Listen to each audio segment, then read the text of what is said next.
England is a country founded on one of the strongest legal systems in the world, but that doesn't explain why some UK laws are just downright bizarre. Welcome to WatchMojo UK, and today we'll be counting down our picks for the top 10 strangest UK laws which are still in place today.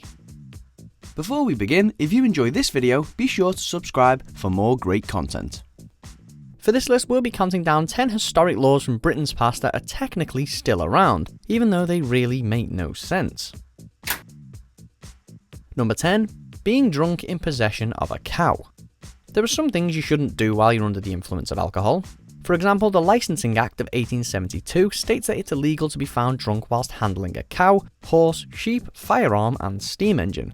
Now, while they do sound like things to be kept out of drunken hands, you must wonder just how applicable this law is, and whether it came to be during a time when drunken horse riders and train conductors were at a critical level. I'm trapped under a cow! Alright, he's okay. Look, get the cow off the boat, please! Not okay!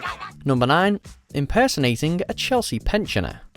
It's only right that the brave men and women who go to war for their countries are venerated as such, which is why in 1682 King Charles II founded the Royal Chelsea Hospital in London.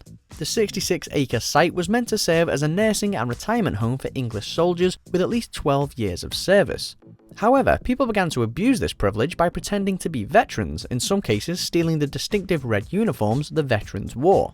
This led to the passing of the Chelsea Pensioner Law in 1695, which still exists today, 400 odd years later. Number 8. Legal trespassing. Trespassing is one of the oldest laws in existence, and the rules are clear. If it's not your property, stay off. The one place where this doesn't apply though is the coastal county of Cornwall in the south of England. A law was put into place in 1603 which allowed men known as balkers to legally enter other people's property in order to shout fishing boats, directing them to schools of fish. Oddly, this act still exists today, even though modern fishing methods have rendered balking obsolete. Number 7. Landlord Powers. Few things are more annoying than having to pay rent to a pushy landlord. However, we may not realise just how good we've got it. An ancient law originating in 1297 states that should a landlord feel that a tenant is behind on the rent, then it's fine for them to take any of the tenant's possessions to settle the debt. Obviously, this would cause far more harm than good, and newer ownership laws have superseded it, but the act does still exist in the Magna Carta and has never been officially repealed. Ventura. Yes, Satan? Number 6. Pigsty. Messy neighbours can often be a hassle to live with, but this act from 1897 shows just how bad things were for the house-proud in 18th century England. The Town Police Clauses Act makes it clear that anybody who owns a pigsty is committing an offence by keeping their swine in the front yard. Please get rid of that pig! Oh, you're gonna love him! Look, he does an impression of you! This act is still in play. However, for anyone who is interested in creating a pigsty on their doorstep, there are a few workarounds. So long as the sty is properly enclosed and hidden from view by a wall, then it is permissible. Oh, it's leaking! It's not leaking, it's overflowing. He filled up the whole silo in just 2 days? Well, I helped. Number 5. The Welsh and the Chester city limits. Despite being next door to each other, there is a truly odd law regarding Welshmen within the city of Chester. The law prohibits that no person from Wales is permitted to enter Chester before sunrise, and any Welsh person within the city limits must leave before sunset, under penalty of death. The law originates from 1403, and it was imposed by Henry V following the Glyndŵr Rebellion in 1400, which saw Wales try to gain independence from England. Obviously, this law is never enforced, but like many other entries in this list, it is a law that has never been overturned. Number 4. Beached whales. As decreed in a 14th century act called the Prerogative Regis, all whales and sturgeon fish washed ashore must be offered to the reigning monarch, who will decide what to do with them. This bizarre law is still upheld to this day, and when in 2004 a fisherman named Robert Davies caught a 10-foot sturgeon in Swansea Bay, Wales, he promptly contacted Buckingham Palace to offer it to the Queen. She politely refused the fish, and Davies went on to sell it at a local market for 650 quid. Come on, everybody! A whale needs help! Why should we? Yeah, where was that whale when my mom moved out? Number 3.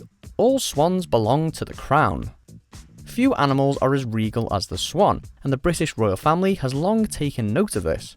As far back as the 12th century, a law has been in place which protects all wild swans as property of the monarchy. However, while this may sound like a swan-friendly law, the truth is it was put into place in order to stop commoners from catching and eating the birds, since they were the royals' favourite meal. Today, swans are no longer on the menu, but they are still protected, with surveys taking place each year in the Thames to monitor their numbers and health. Number 2, it's illegal to be drunk in a pub. One of the most sacred of British institutions is kicking back with a few pints in the local pub, which is what makes this next law so outrageous. Under Section 12 of the Licensing Act 1872, any person who is found to be drunk in a licensed premises, such as a bar or pub, is technically in violation of the law. Furthermore, the same act states that it is illegal for a bartender to knowingly serve more alcohol to someone who is already intoxicated. Yeah, right. I think somebody needs to go home. I'm not that drunk, sir. Number 1. Suits of armour in Parliament. The image of the Arthurian knight charging into battle is one of the most legendary in all British history, but chainmail and broadswords weren't just reserved for the battlefield, they also saw some use in the political arena too. However, the 1313 statute forbidding bearing of armour was put into place by King Edward II, as following years of political turmoil, several of his cabinet had opted to settling their differences through brute force rather than intellectual debate. The act ultimately ensured Edward kept tighter control of his parliament. Do you agree with our picks? Check out these other great clips from WatchMojo UK and subscribe for more great content.